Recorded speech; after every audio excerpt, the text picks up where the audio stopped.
C'est le temps de la délivrance. Tango Yabo Kangolami. Tango Yabo Kangolami. Yoko émission et ministère du temps des apôtres. Tango Yabo Kangolami. Epé Sami Pe Bongisami Nawabino. Mokengel Bapate, pasteur Ulrich Onganya. C'est le temps de la délivrance.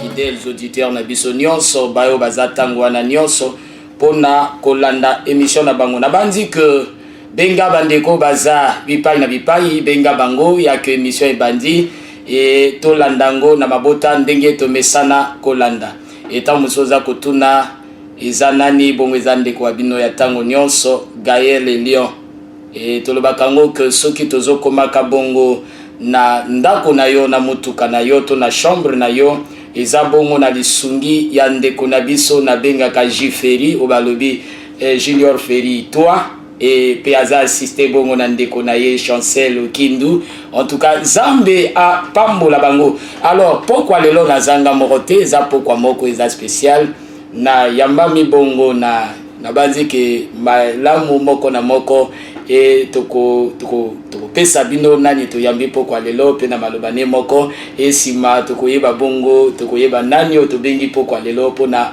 mate ya pourquoi na yambi mama moko en tout cas et na kopesa ye mbote pe tango akoloba na mongongo na ye poko yeba ye mbote mama ya mboki ba bandeko batuneza nani en tout cas na pesi ya maluba mbote papa ezali ngai mama Somrine Basina et nangambo na ngai pe tozape kabiso moko te toalina pe nimi na biso o aza cameraman comme frère ngai oyo azana biso azostungaka biso na caméra et yango wana nazombisi zela na papa.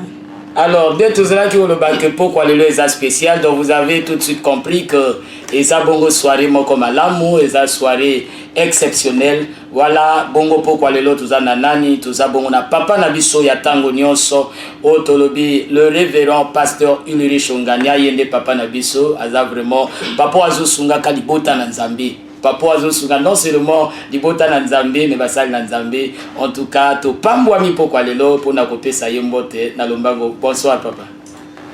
Mbote ndeko Elion mbote Nzambe apambola pe bango nde nangai kosenga na bandeko nyonso oyo wana penza bazwili baku ya kenangonga oyo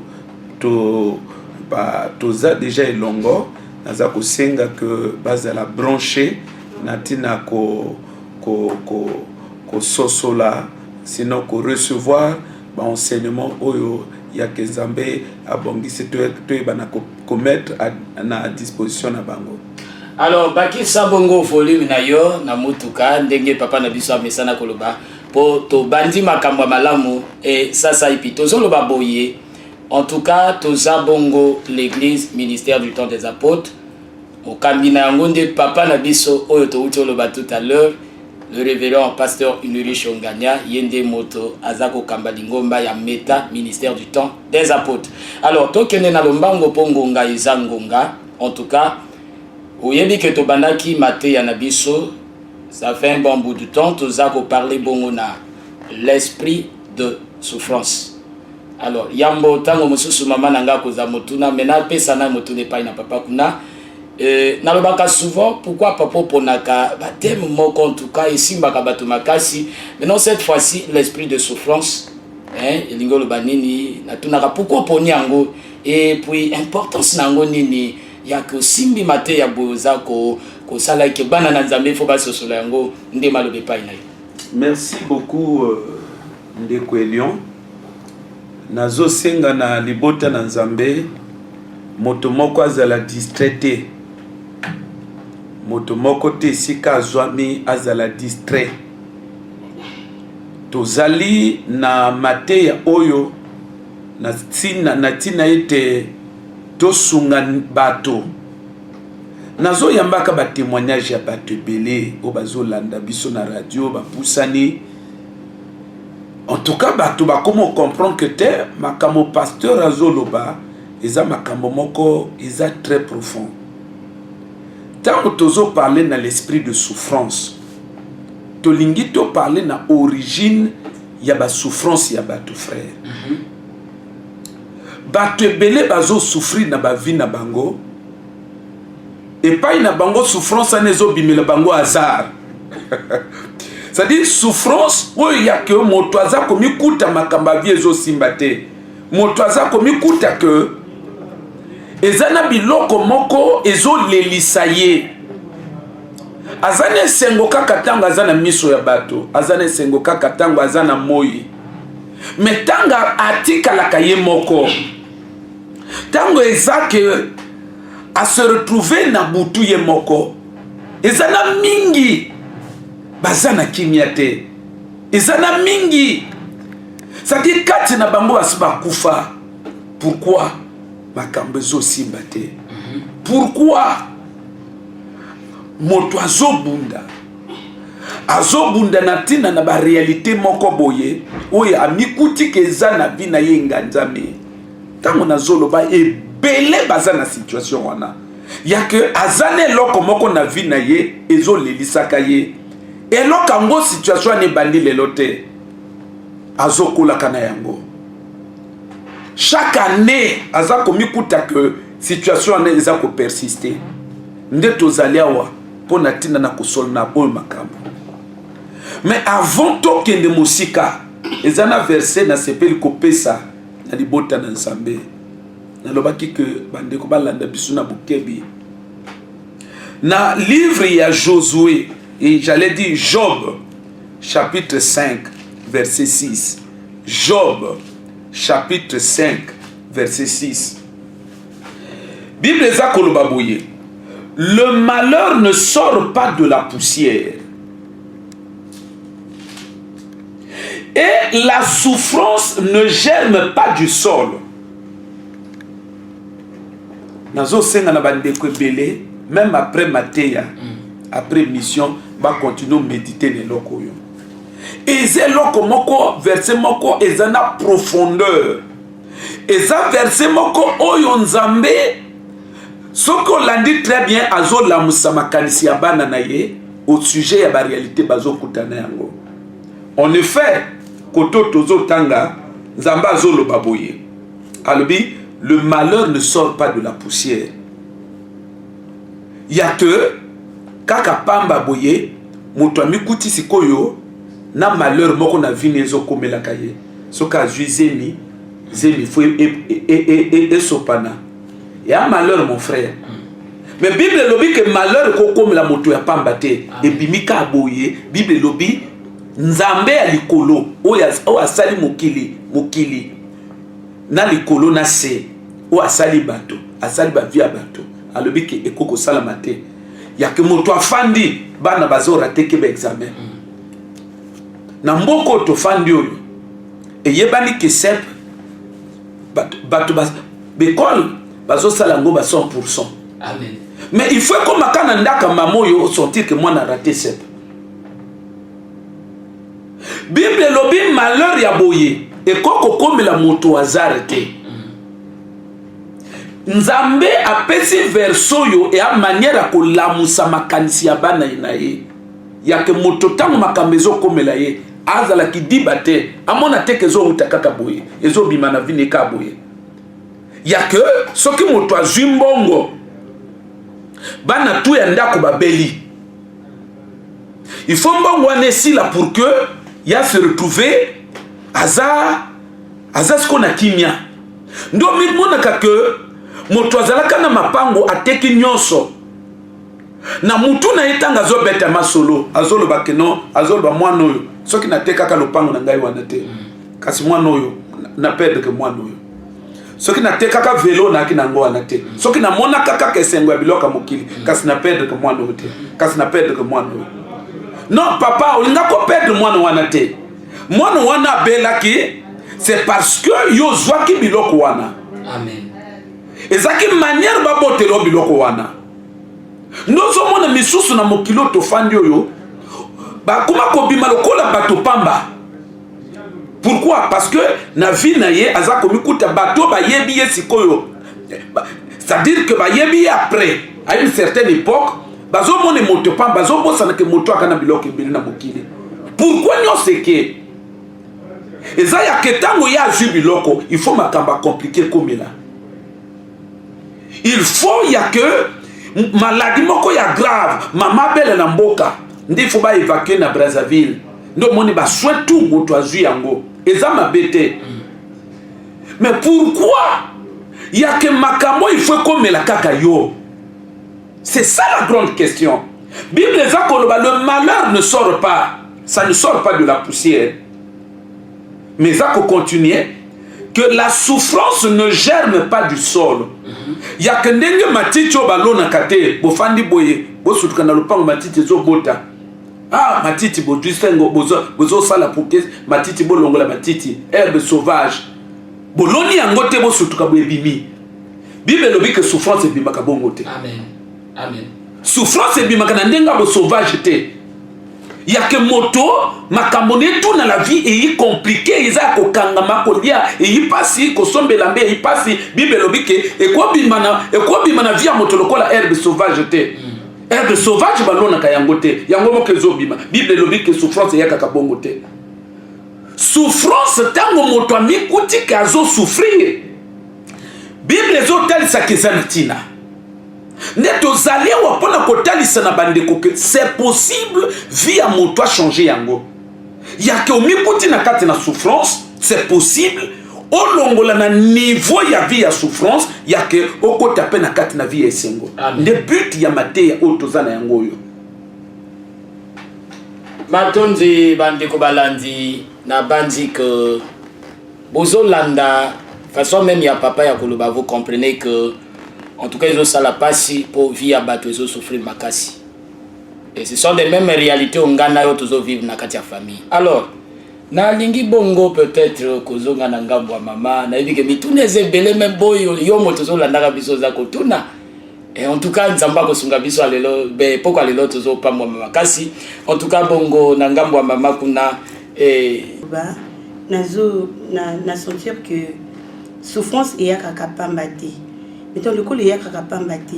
Est-ce que même ezali moto a botami a comme que subir des faits à souffrance ou bien yali tango ya zokola azo souffrir donc a bandi kaka na souffrance et moya kaka au hasard parce que tozo mona na ndongo bib oyo uti ko tango lubi souffrance et ko ki ko ya ka yango moko te. Quelles sont maintenant les causes de la souffrance? Oui, mais biso tozali qu'on parlait plus na angle ya envoûtement. Il y a souffrance et ça qu'on a un envoûtement. Je vous assure, mes frères et sœurs, oyebi bato belé na ndenge bazo fanda na ba vie na bango. C'est-à-dire que bazo zelaka que makambo changer pour que bango ba sepela. Mais depuis un certain temps nazo loba na bato boye. Makambo et koko changer yango moko te. Ya ke fandi kaka boye pe changer yango moko bato ba longola bide wana eza d'illusion. Nazobunda kolobeloko yo. Na kanisi ke soki ezana bato molimo bazolanda ngai bakopambola makasi. Mes frères, tala eloko se répéter que na vie ya moto kaka boyite ya kofandi boye eloko ekomeli yo ozwi relation na mobali oyo ebukani ozwi mosusu ebukani ezwi mosusu ebukani ekoko salama dans le néant te. Eloko koko se répéter ya que ozu mombongo ekufi ozu yu ekufi dans le néant jamais ekoko salamate. Eza ignorance ya bato motezo sala que bato bakanisa que biloko nezo salama au hasard. Mais kolandisa mana esprit ya étude nazako pesaka ya enseignement nazo pesaka. Eza ya que ce qui moto a constaté alors que ça peut se répéter na vie na ye na kati ya vi na ye ana eloko oyo ebendaka biloko wana.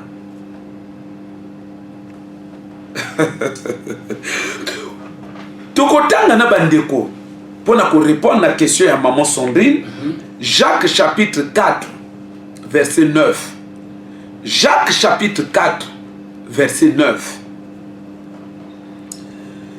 Bible Zakoloba, sentez votre misère. C'est-à-dire que tala batoba mesana na vie ya misère te, vie ya kokelela te. Nasila kolobeloko maintes fois ezana moto nzambe atinde na mabela ya kusufrira azate. Nzambe tanga abongisa vie ya moto nyonso, abongisa vie ya moto nyonso aya kobonga na mabele awa azala moto. C'est vrai que biso tout olinga to bonga na ongle moko te, mais moto na moto par rapport na talon na ye. Oya ballon abongi na ballon, oya suki abongi na basuki azosala, oyo ya mumbongo abongi na mumbongo azosala. Mon frère et ma soeur. Mais ça dit bato bayoka na conscience ya komikiti sa terre. Mais qu'est-ce qui fait que mumbongo yu maman azosala baninga musu basali yango basombi bapango? Basali yango basombi s'organiser, basali yango bazole sa famille. Mais nini ezo sala sko mamo yazo la nango yazo sala même mbongo ma azo s'organiser te. Nde loko na zolo bakawa. Nde loko na zolo bakawa que via moto makambe komelaka ba malheur na besheke komelaka au hasard te. Via moto ezakana biloko na kati ba capacité ba faculté. Même quand on parle de l'onction, au moins na bonzambe na ndenga bonzambe azo benga onction. Mais onction c'est une capacité bendaka. Ce que moto asali étude exégétique il y a l'onction à se rendre compte que auto benga onction et a capacité à quoi attirer. Amen.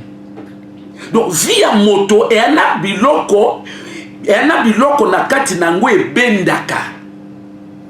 Maintenant ndio moni ekoko otango zo sala mbongo ezo benda ba client. Ndio moni tango moto afandi ekozala ebendi mosala, ebendi mbongo, ebendi voyage. Ezo benga opportunité, ezo benda opportunité ya kobonga. Maintenant tango bato ba mikutaka que vie na ye et se retrouver et comme on dirait makamba mabe zo komela ye, c'est la même loi. Ça dit que vie n'est comme benda kasko makamba mabe. Et comme benda makamba mabe. De ko benda lelo ya que moi na akoyi na nzete le kolibukani. Lobby akoyoka magasin azo bomba biloko, magasin diki. Si malobi akoyoka que non mama akendaki zamba nyoka sui zamba asuye na zamba. Si maloba na akoyoka ke taxi na ye, taximan na ye aki atuti moto. Donc ana vie ezo benda biloko. Ezo benda biloko mabe. Biloko na zolo boyo. Bato baza c'est-à-dire que basali spiritualité approfondie. Ba yebi biloko na zolo boyo. Même na verset tu kotanga nzambe alobi ke souffrance et coco germer ça peut pas germer du sol comme ça comme herbe sauvage.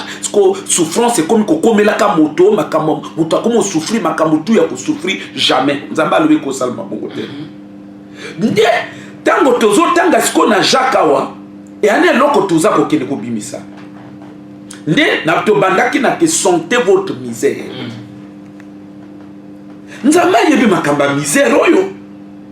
Ya que moto akoko se retrouver vie comme une ya misère. Ko zoeloka ko lia na tongi za pasi.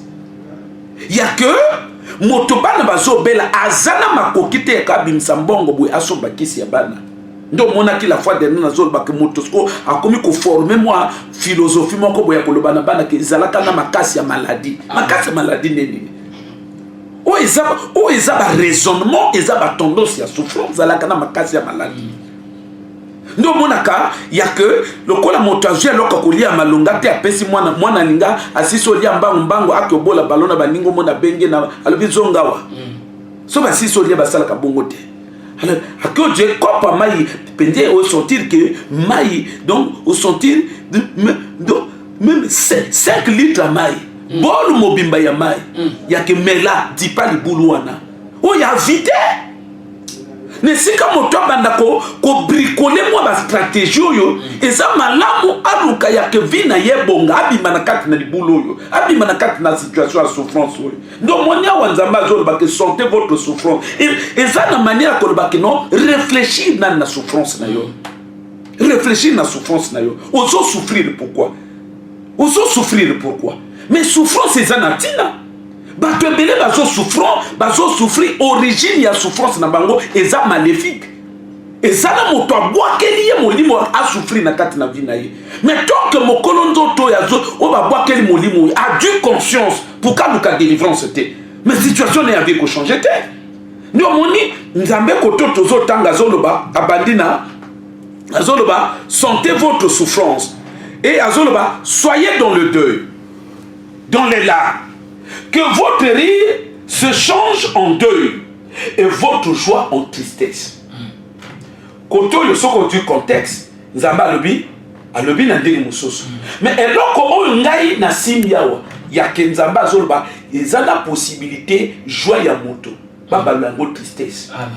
Donc ezana bato belé mes frères bazo souffrir na mokilo yo. C'est-à-dire mususu azolanda ngai depuis hier la lité. Mosusu azolanda ngai net mosusu na bazoloba na ngai tout à l'heure que ya kenda kwa 30 000 moto à se retrouver à comme na nyonga 400 000. Mais frère, les gens ne doivent pas prendre biloko tozolo boyo à la légère. Il y a un frère qui m'a suivi longtemps à la radio. Ali azoloba na ngai papa. Depuis na bandi ko landa yo, et na biloko musu na ki ko mona normal na vie, mais j'ai fini par comprendre au fond molinga biso. Mais tant on a dit frère wana loboko na iboka sentir délivrance côté na vie na ye ne biloko tozo loboyo ezana mosusu na la vie na ye alinga kazala déjà ana bandako ya ba locataire mosusu parfois ninga zo fanda zo ba kamnya basomba kandenge parfois ye alinga kazana ngo déjà belé mosusu azo fanda zo kelela ali mokoni na kokota ndaka libala parfois ye na ajo azana ngwa nga kota déjà ndaka libala. Mais loko ni nezo sala mamo ya zo kele na biloko oyo. Et ça c'est parce que zana moto moko azaki na makoki. Amoni vine ye ba lure ndenge zo kende, eza ba lure ya vie esengo. Parce que zo constater que moi no so abalo kana simanda ko boy. A comment se azo ki mambango na billet à 5 000. Allez maman na lokoti. Et ça na bato ba remarquer, tant ba zo proclamer ba résultat na ba l'école, parce que compte moi nango Moi abimi au premier. Ndo mona kana batu musu afandi balobite via moi notre monde ezo kende sengo. Marque allure via moi ezo kende. Allure via moi ezo kende. Moi no ako se retrouver un jour na kati na le bonheur, na kati na la joie, ako vivre vie sengo. Ndio za ko mona ke ezana moto musu parfois musu sazokola amona moke. Na ba yaya batutu na kate bala ya o mwasi na ngazo kene ko batulo bazo mwasi na ngai ezo bima lokola ba jeu mais batu wana ba jeu bazo sala wana ezo texte ma intention na bango que ezo kala ki mokolo ka so ya mwasi na ngai donc so sentir ezo talisa idée ya que moto bazo wela ye déjà ndio moni mususu tanga zo sala l'école batu bazo ya ka déjà solliciter babala ye azo boya na mutu na zo loba keno tango na sisi l'école na ngai na bala na ko bala. Mais dans l'heure wana, le fait il y a que déjà bato bazo solliciter. Et ça na mosusu, maman mosusu bazo louer na ye. Na bazo louer na le pango na banga zo. Oh. Mais pourquoi quand moi n'était baza ko s'intéresser na ye? Pourquoi il y a gaité? Ndio mona ka loité et sengo ya vie à moi no. Faut to changer yango. Moi il faut aller là. Ndio ba lobi que ba changer que tristesse et joie et comme tristesse.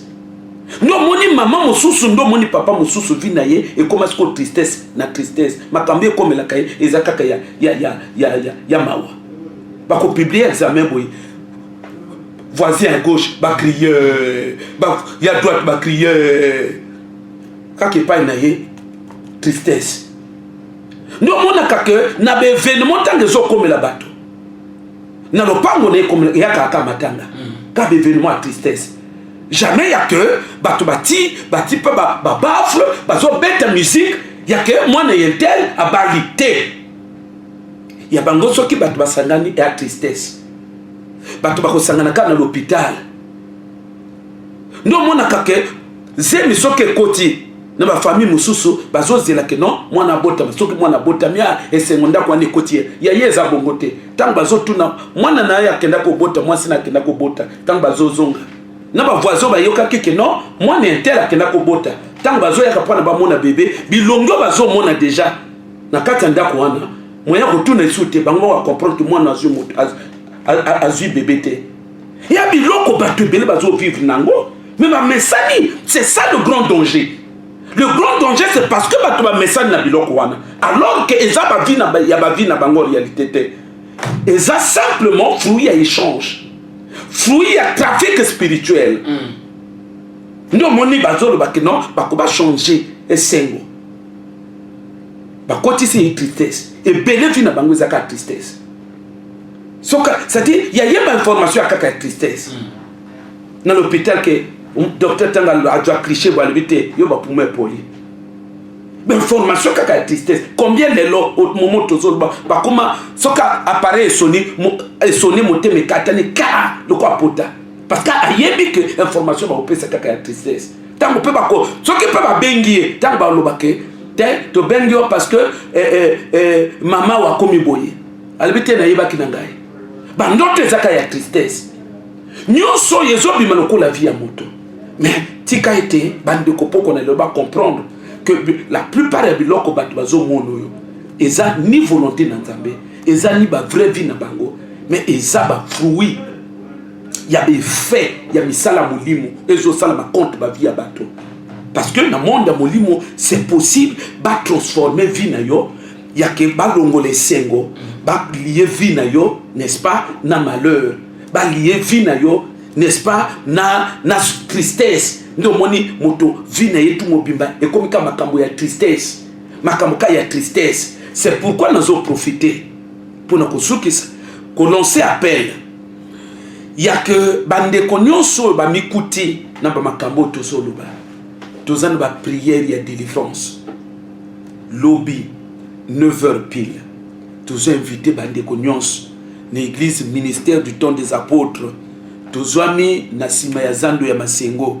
ozwibus okiti na remarché okomona en diagonale poste de police ezwami wana ozwi balabala poste de police tout droit après cette parcelle à gauche okomona église ezwami wana nde tozali wana kokuta na lobby na 9h toza invité bato nyonso ya ke omikuti ke vi na yo ezana souffrance moko eloko moko ezonyokola yo pusana toluke longi na Nzambe ya likolo ayebana ko intervenir matonzi ndenge na mesana koloba en tout cas makambo yeza ko sala biso bolamu alors nazo loba bongo na bandeko nyonso bo bazolanda biso na mosika ndenge toloba kaya bandeko misusu azo uta depuis la bled azo yaka bandeko misusu azo uta peut-être kintela landi biso bongo yo ndeko za zinga na bandi que dans le bakango que ce que zuni bakwa kolanda biso ça veut dire que le temps de ta délivrance a sonné.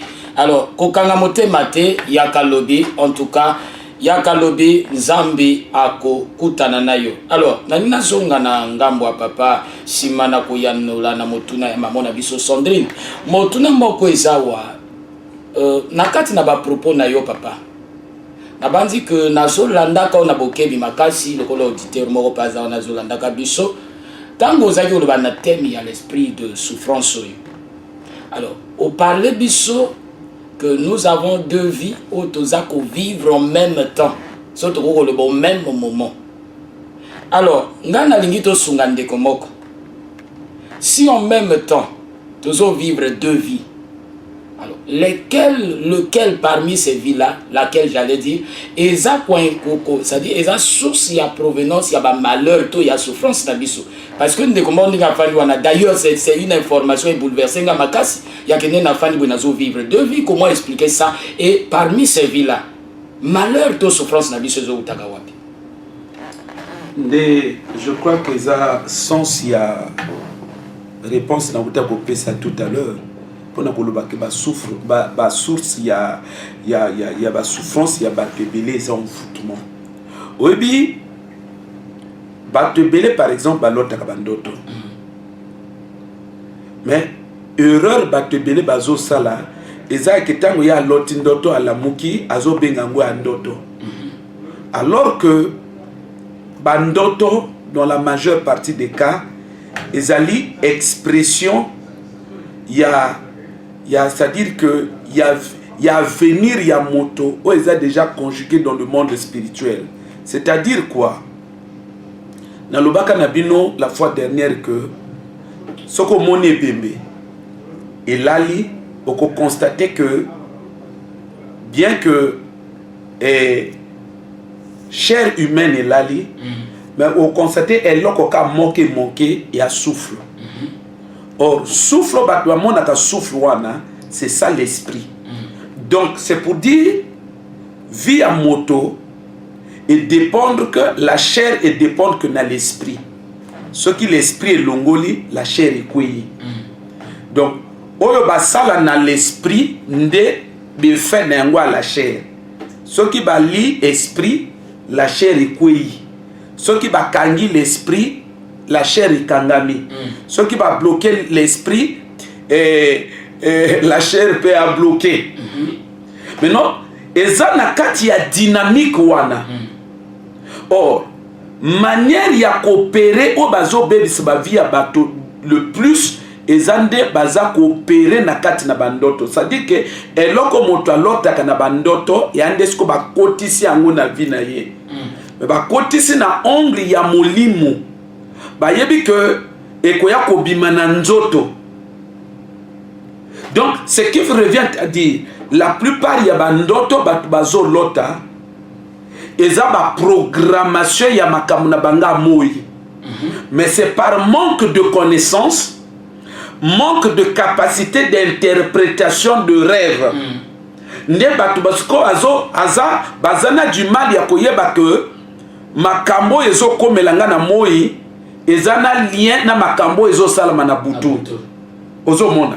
Mais soki moto na capacité tout ekokomele na moi ye moko koyeba que non yango na mona ki yango. Mais la forme yango kozwa na ndenga bandoto eza parfois différente et c'est là où réside toute la difficulté. Donc c'est pour dire je peux donner un exemple simple. Na loba boye. Ce qui par exemple moi ça zo lota ba mari de nuit. Ba mari de nuit. Et lingolo ba libala na ye yana moto azu yango azo utiliser yango na monde des ténèbres.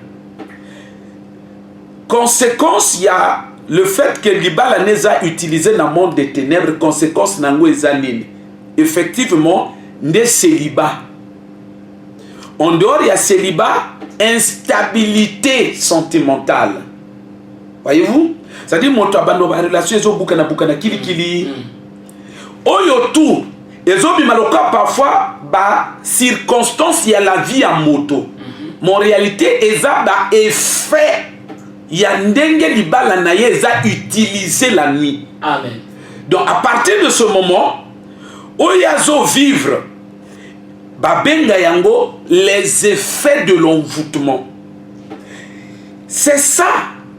Nous mona ka batu mususu na lobaki la fois dernière à Salaka mais on a du mal à maîtriser mbongo. Soka zimbongo a constaté que mbongo kende kili et à la fin azokoka ko s'organiser te. Il y a une maman qui m'a dit papa so ki ba pesingai 1 million.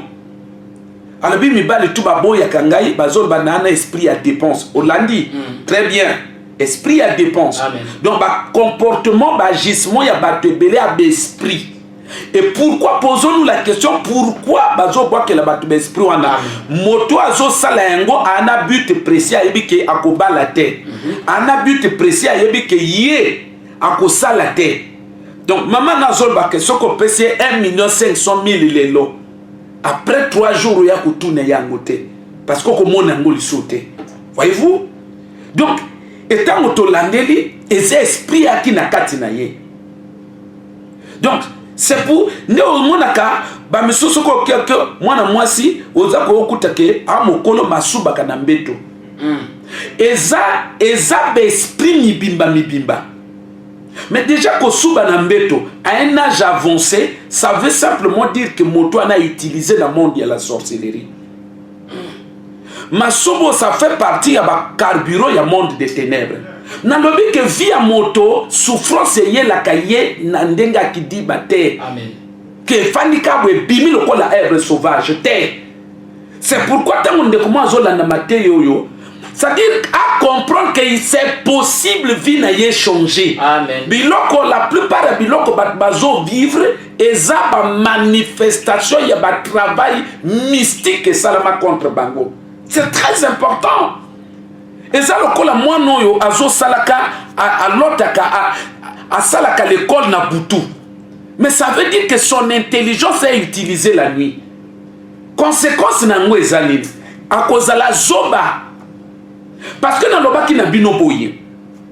Et loko nyonso oyo moto a salaka na journée. Soka moni fruité impact te. Et loko wane a vidé na capacité na ngwa ko influencer bina ye. Et na moto a joué loko wana. Soko moni beauté ya mwana mwasi. Elle aime ko arracher mariage. Beauté wana utilisé. Oui. Soko moni mosala ya moto. Na uto lo bayangwawa. La Bible déclare que le précieux trésor de l'homme c'est son activité. Dans le monde, on dit qu'il n'y a pas de son métier. Donc, mon salato, mon toit salaka. En temps normal, et à Bengamia s'organiser. Même s'il faut que poto, à mon poto na yango.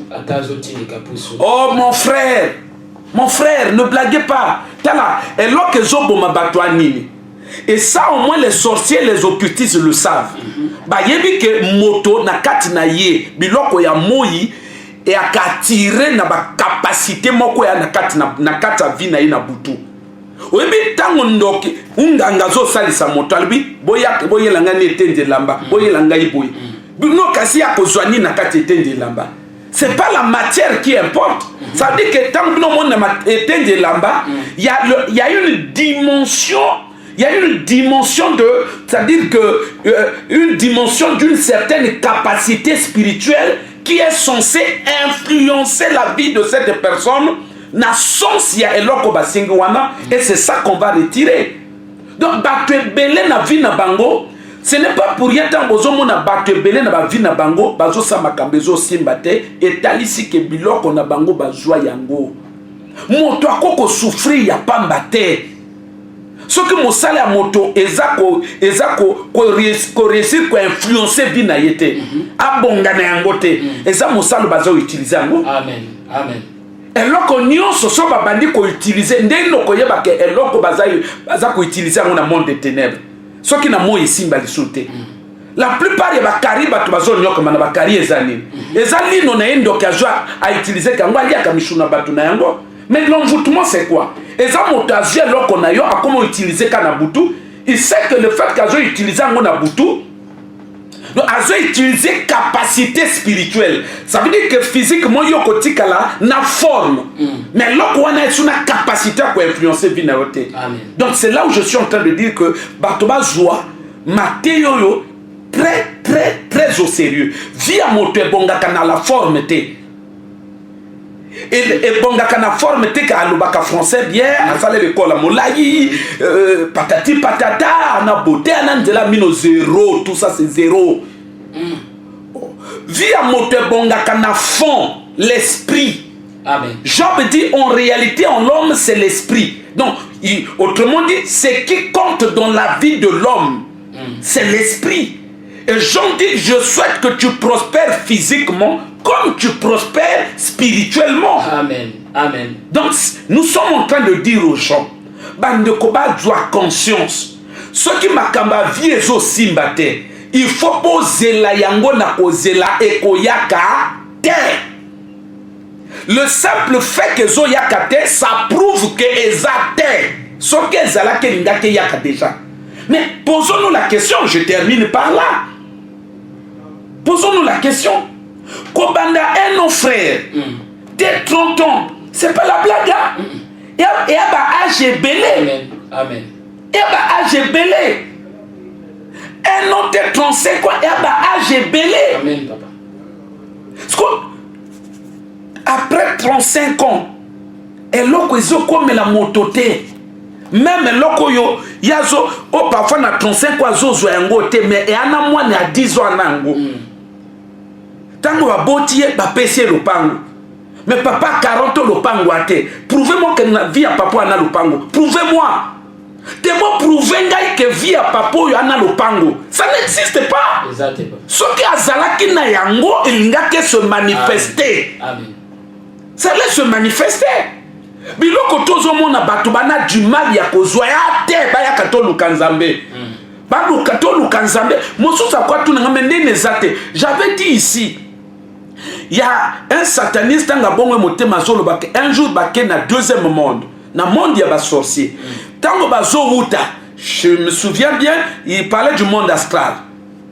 Et tout ça et pas ya bato zo le bato et lo comme makasité quand on monde astral et lo bele lo comme makasité. Alors que nenga zana l'autre bandota ba mort à tout moment. Bibembe. Bato ba kufa azoki mamba na et tout ça ça ne dit rien. Et au monde motobo ana na loyenge isa tant que vie bon e bonga kon. Non zo l'autre bandota ba bibembe e ko bonga kon. C'est comme bibembe zo l'autre d'après toi ça n'a pas de sens quoi. Et ça image les autres la kamotoka boye. Ah non. Alors bien que tant ba wuti kuna ba se retrouver na bandeko ba na bango ya zo poussana amoni bandeko ba tika lisima. Il fallait zonga ya ko rejoindre bango amoni bango ba tellement de bosso à fleuve. Moko na moko ba misu ba zo bimisa ba voile oyo ya mariage à moto. Donc mokolo mariage wana atikali na mokili il s'attend que je veux me marier. Amen. Mais il que spirituellement na moto a récupéré voile na ye. Même ata voile wana yo zolo ba ke mona na te. Physiquement zo mona na te mais spirituellement moto mona na voile. Spirituellement à quoi se concentrer à récupérer encore. Tout comme à quoi de l'embono à la vie. Voyez-vous? Alors bi à mona batwazo bimisa ba diplôme, ba licence ba bazo bois kana maya na bazo déclarer. Mais c'est ça l'origine de la souffrance ya bato. Nous on a kaibele alors que la bouton na kati na ba mai. Alors que na bouton na kati na ba jam azoka sa ba jam na biso awa. Njoka ezotel ça parfois que moto amemaye na deuxième monde. Akenda ko bomba vine na deuxième monde. Et qu'est-ce que ça signifie concrètement? Ça signifie biloko nga ko sala awa na mokina bato oko sala yango kuna. Mais comme ya biloko na kati na yo ba memi yango kuna, ça veut dire que otika les pauvres. Awo kotika nakana conscience qu'il faut na lukambongo moko zo yango te pourquoi mbongo na yo et akuna. Lokole akuna, ça veut dire que bango ba ko utiliser yango. Lokole ba utiliser yango et kotindika osko ekotindika yo force moko boye ya blocage moyo zo so biloko wana te. C'est pourquoi je dis bandeko totelema Matteo yo na bandi na ba pasteur na ba serviteur de Dieu na ba toto ba comme kozwa conscrit papa zo fongola biso ba biso. Alors lokole zo fongola ba biso nazo invité de komoko to poussana lobby 9h tozwa le temps ya ba prière. Moi quand je parle de ces choses, je veux pas dire que ceux qui bandoki ba memi ekotika la ka bon non. Nazo talisa na bato pourquoi makambe so simbate. Mon frère Kobanda un autre 30 ans aller belé. Amen. Un autre 30 ans, un autre 35 ans aux yeux mon salate. Aux yeux le pangote, aux yeux côté, il faut fongola miso. Amen. Parce que quand ma pango yo, okomona moi na 18 ans mosusu. Kaka moto yo, bana ba fiancé, bana ye copain. Aboté na nikutu mwana te. Asa sont bien déjà demi-parcelle. Donc na zo bituna na biloko to moto abonga kana yango. Quand moto se retrouve abongité, après le moto normal. Hein? Parce que moto abonga kana oyemba, na koyemba bongité, moto abonga na oteka, na koteka bongité, moto abonga kana na likola bongité, moto abonga na mosala bongité, moto abonga kana libala bongité, moto abonga na ba relation bongité, moto abonga kana ba comme. Oh laissez moto a un problème sérieux. Amen. Et moto nazolo boy zandeko azola nanga. Amen. Deko kanga motema te l'église des ministère du temps des apôtres ozwami na simazanda masengo odibus okiti na remarché okomona en diagonale poste de police ezwami wana ozwi balabala ya poste de police tout droit après cette parcelle église ezwami wana ndebisika oyo lobby 9h tozala ensemble pendant kolukelongo na Nzambe. Naboye namoni kuna mama nanga Sandrine naza kobongama po makambo tozo sola eza tellement elengi pe ndeko azola naka biso na bandi ke makambo tozo lobo eza pona yo. Alors ngonga na biso ezo pusana wana kuna papa na biso Jiferi azo préparer biso moi eloko moko boye juste que papa pe maman mokepe motuna moko maman Sandrine azo préparer nazo mona pe nzanza ko biso Nzambe abengi biso kana l'église donc souffrance na biso eza kaka Nzambe nde moto atika biso to souffrir. Yango ana koyoka yokoloba nazomona que source ya ba souffrance ya bato eza Nzambe te. Yango ana ningi na tuna est-ce que même Nzambe atika bato na sa mokili mpona ba souffrir? Merci, c'est une très bonne question. Penga na kozongisa motuna wana na motuna mosusu. Intérêt, ça quel intérêt? Intérêt exact. Mais bato ba comprendre plutôt que les monde des ténèbres moté et tiré que profit tant moto azo souffrir. C'est pourquoi nazo loba que soki nde kwa mikuti na kati na souffrance. Il faut fongola miso. Vous savez, il y a un loko moko na moni lelo na Braza. J'ai comme l'impression que depuis que na fan na Braza, il y a un moko na moni ba mabalu kwa lelo. Amen. C'est-à-dire, pour moi, ça a paru comme un scandale. Deux barbares, en face. Je dis, c'est pas possible. C'est pour dire quoi?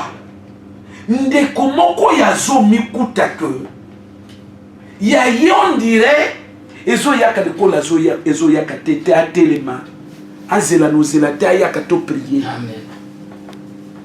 Nous ayaka to prier. Soko zeli. Comment expliquer un autre 30 ans en yité? Pendant ce temps, il y a 18 ans, bah au salaba mariage, il y a 20 ans, bah salaba mariage, bah 24 ans, bah oh batika. Papa nazolo banabino que to ya ignorer c'est le kani. To lukanzambe, c'est très important. Oui, mais j'ai comme l'impression. Pas comme l'impression. Ce que j'ai constaté, on dirait batomiso na vie na bango makamba biezo sauté ke bango. Biloko yo na lobaki na bino que c'est ça l'effet de l'envoûtement. L'envoûtement produit une puissance. Moi ndenge l'onction produit que puissance. L'envoûtement est produit que puissance. Et puissance va mener banda ko influencer ba donner na vie à moto. Puissance va ne banda ko influencer ba circonstances.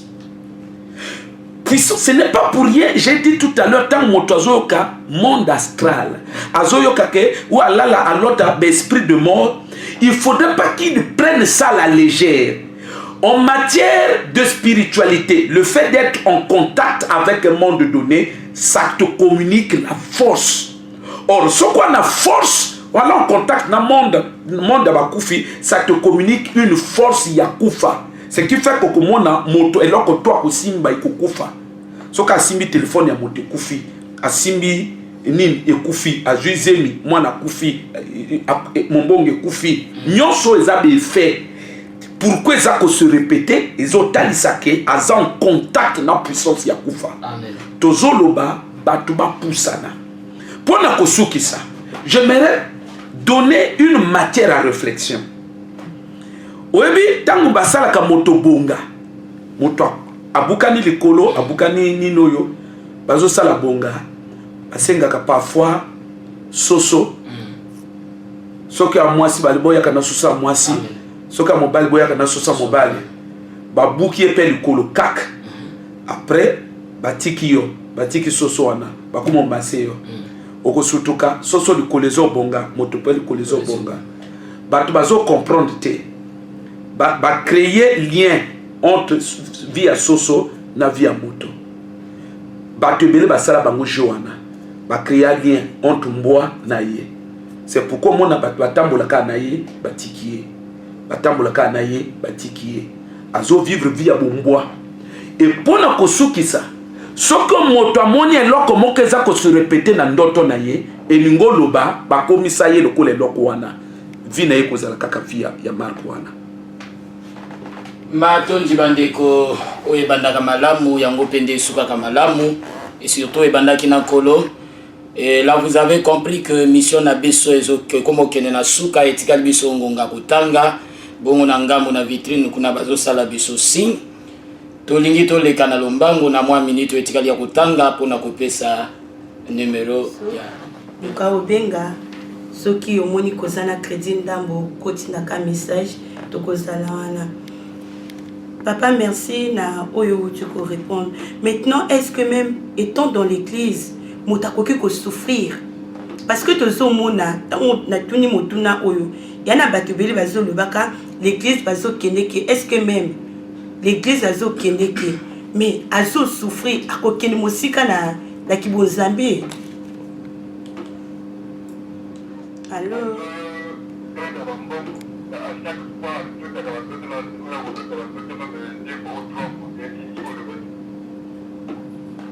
Papa soki moto azolota ba ndoto ya mbongo azolota ngo à chaque fois elingi koloba nini donc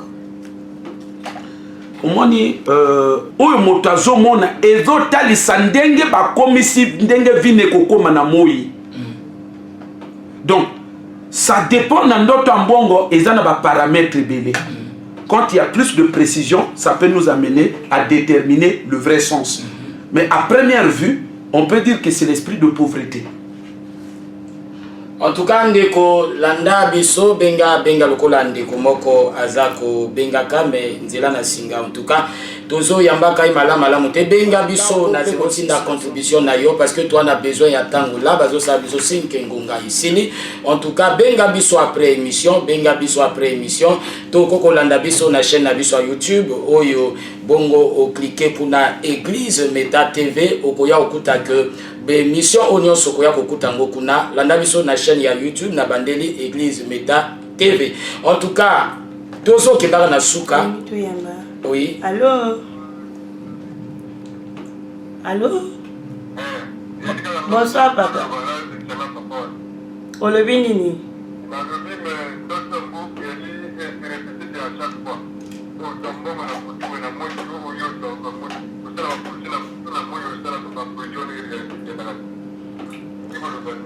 Merci. Merci papa. Je crois que Erozala malamu abenga biso na la fin de ka sens ya ndoto ntoko sungaye. Na lobi que ndoto ya mbonga na ba paramètres belé. Ezana ndoto yo so somba biloko. Ozomona. Ezana ndoto oyo ozo samedi ekoya zamba pambola mabota na bino et tokutani samedi pe lobi na 9h ko bosana te tozana grand culte lobi na 9h culte à délivrance. Ciao.